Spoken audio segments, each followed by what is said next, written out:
I don't know what to do for the intro. Jesus help me.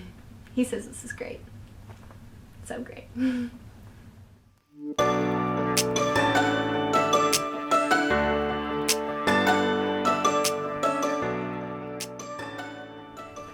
Hello, welcome back to Fiat Lux. My name is Anna, and have you ever asked yourself the question, is this God's voice or is this just mine?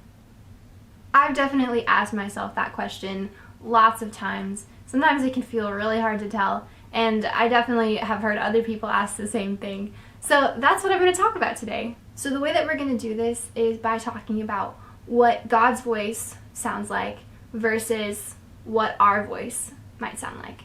And so the things that I say for the our voice side of things doesn't necessarily mean that all of our thoughts sound like this, but it's simply to illustrate that if our thoughts are like this, then it's not God's voice.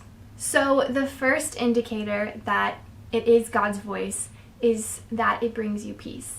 If you feel a deep sense of peace in your heart about what you're hearing, then it's coming from God. Now by peace, I don't mean that it sounds like what you want to hear. I don't mean that it's something you like to hear. I just mean that you feel this deep sense of peace. Is such a hard thing to explain, but we know what it feels like and we know what it doesn't feel like. So I'll just switch to the counter. You know that it's not God's voice if it brings you anxiety. And I don't mean if it sounds challenging or difficult. I mean that if it causes you to feel fear, if it causes you to feel this terror or restlessness, that is not God's voice. God's voice is always going to be calming, even if it is something that is a little uncomfortable for you to hear. It's still going to have this overlying sense of what I'm hearing is something that is good for me from a being who wills my good. The next indicator is honesty.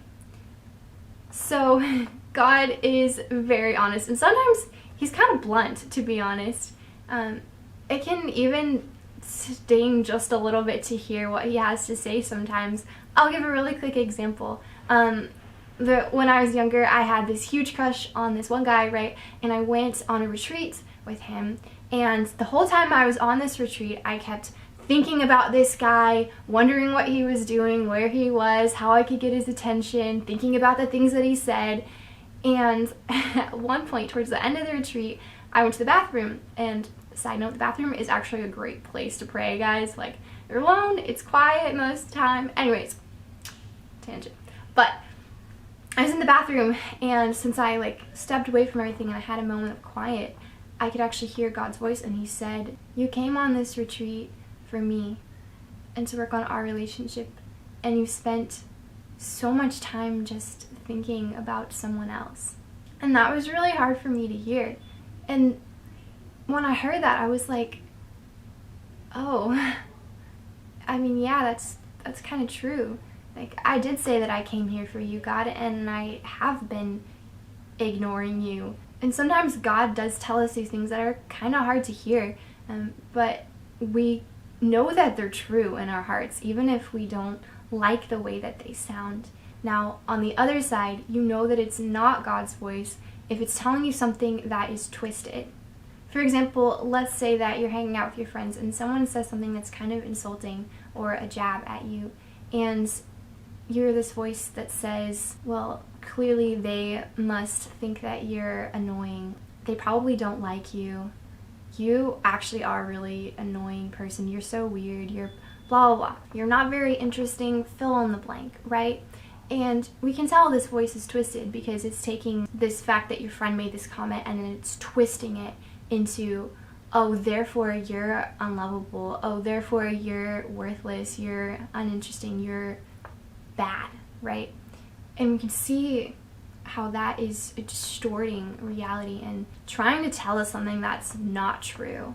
And so if this voice that you're hearing is telling you something that is twisted and distorted, that's hurtful like that, that degrades you, that is not going to be God's voice either. Finally, the last the last tell I have for you is if the voice is merciful. God's voice is always going to be merciful. His voice is going to be the one that sounds like, I know you're trying and I'm proud of you. The voice that says, I see your failures and your weaknesses and your mistakes, and I love you just the same as if you were completely perfect. His voice is the one that says, I don't care what you've done, I still want you. Contrast this with a voice that says, what are you doing? You're such a failure. No matter how hard you try, you're just going to keep screwing things up, so just stop. Right? A voice that is harsh is never going to be a voice coming from God. He looks at you with so much love and compassion, and he does not look at you wanting to condemn you. He always wants to have mercy on you. And it's like when Jesus says on the cross, Father, forgive them, they know not what they do. This is what the voice of God sounds like. The voice of God, he understands that we don't always understand how wrong what we're doing might be. His voice is the one that defends us. Not defends our sin, but defends us. A voice that says, in spite of your failures, in spite of the fact that you're crucifying me, I made you good. I know that you're good. I see that good still inside of you. That's the way that God sees you. Think of your friend who you love so much.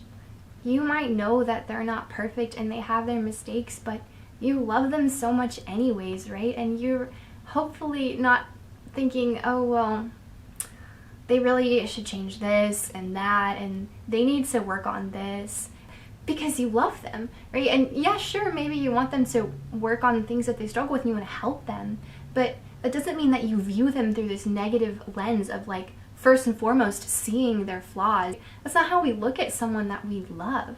God is absolutely the same way, and even more so. He wants to forgive you, yes, of course, but also he's not just looking at you as though you're some kind of failed project or delinquent, right? He doesn't look at his children that way. He might see a lost sheep who he wants to come into his arms, or the prodigal son that he sees from a distance and runs to greet. If you haven't heard that story, it's amazing. It's these verses. One last thing. Have you ever been in a crowd full of people and there's so many different voices going on, but in the crowd you pick up on your friend's voice and you're like, I hear them, they're here. Or your mom's voice, or whoever it might be, but there's a voice that you recognize even in a big crowd full of people. The more you get to know someone's voice, the more easy it is to recognize. And it's absolutely the same way with God. So the more that you pray, the more that you talk to him, the easier it will be for you to know that it's him who's speaking to you and not yourself or something else. Well, that's all I have for you guys today. I hope that it was helpful. Please comment down below something that you feel you've heard God say to you before, and I would love to hear about that. Please subscribe for more similar content. Hit the bell so you'll be alerted when I post something new. Like this video. I think that's all the things. So let's go light up the world. Thanks for watching. Bye.